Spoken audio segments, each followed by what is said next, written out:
Welcome students. I am Kubera Raja, Assistant Professor, Department of Physics, Government College of Engineering, Bodi Nayagnur.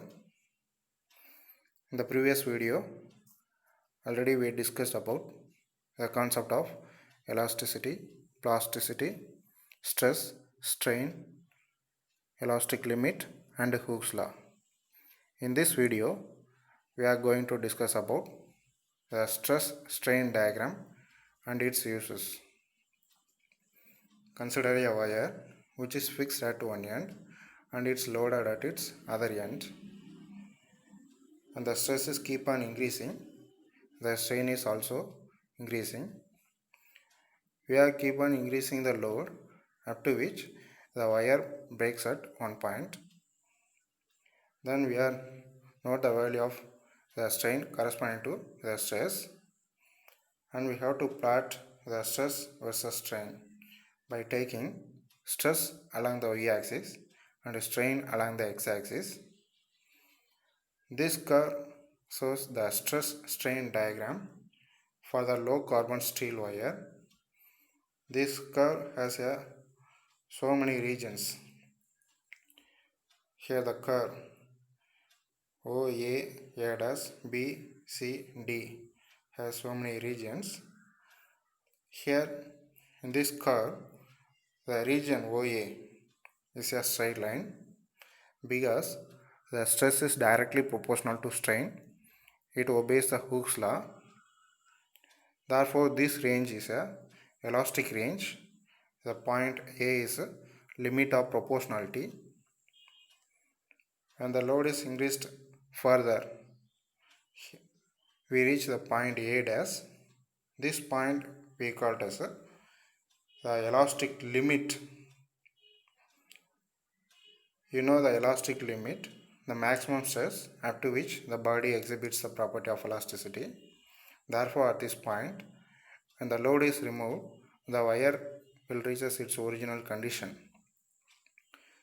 Therefore, this point A dash is known as elastic limit.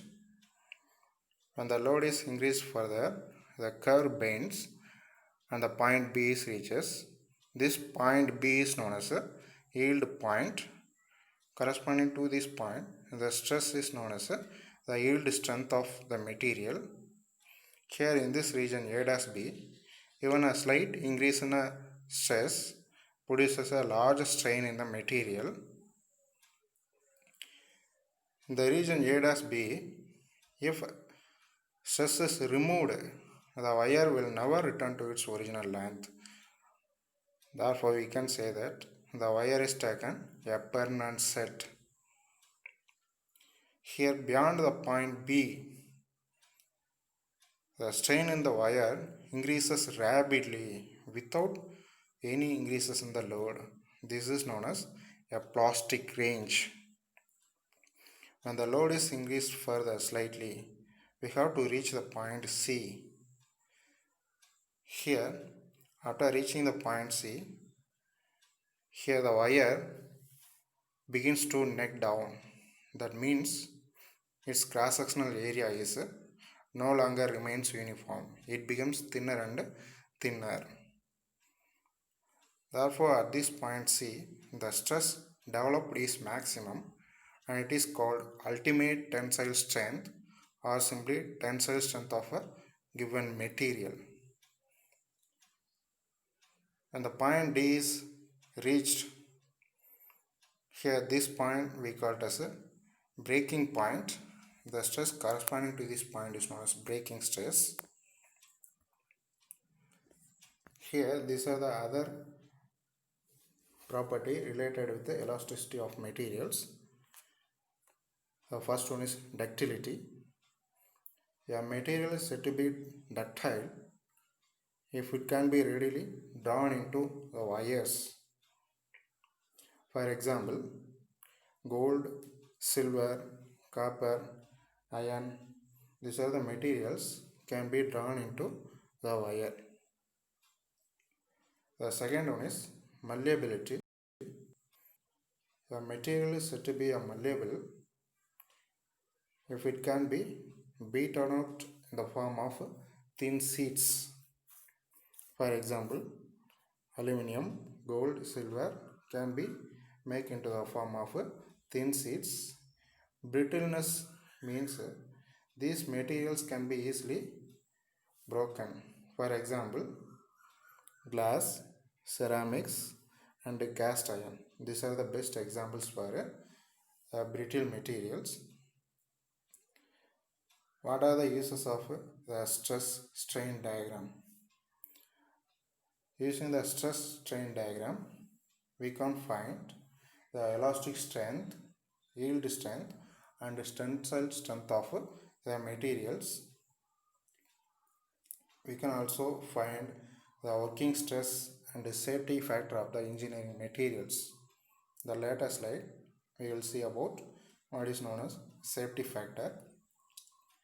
Here, the safety factor for the engineering materials, it should be kept low for longer life.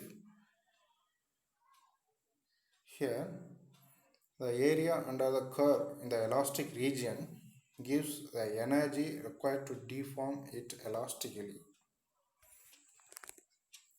The area under the curve up to ultimate tensile strength gives the energy required to deform it plastically.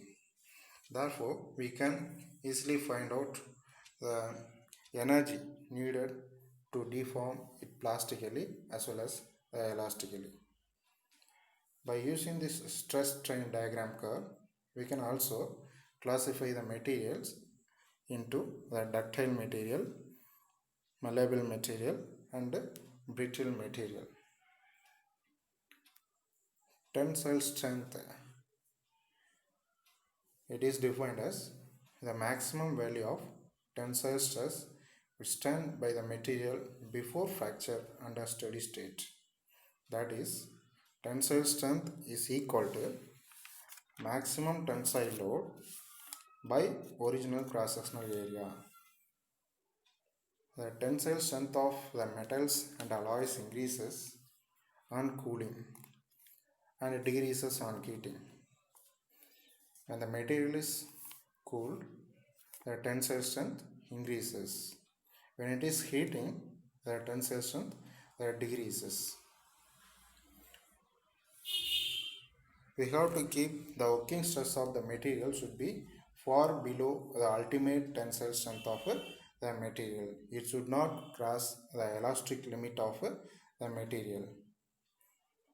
Next, the safety factor. This is a very important one. This is the ratio between the ultimate tensile stress and the working stress. The working load or working stress is determined by the designer on the basis of his experience and knowledge. The safety factor for the material, it should be very small for the good structure of the engineering material. Here, for dead loads, the safety factor is 4. For live load, the safety factor is 6. And for alternating hand of loads, this is equal to the 9. For steel material, the safety factor is 4 because it is a very good engineering material. But for brick material, the safety factor is 10. It is not a good elastic material. Thank you.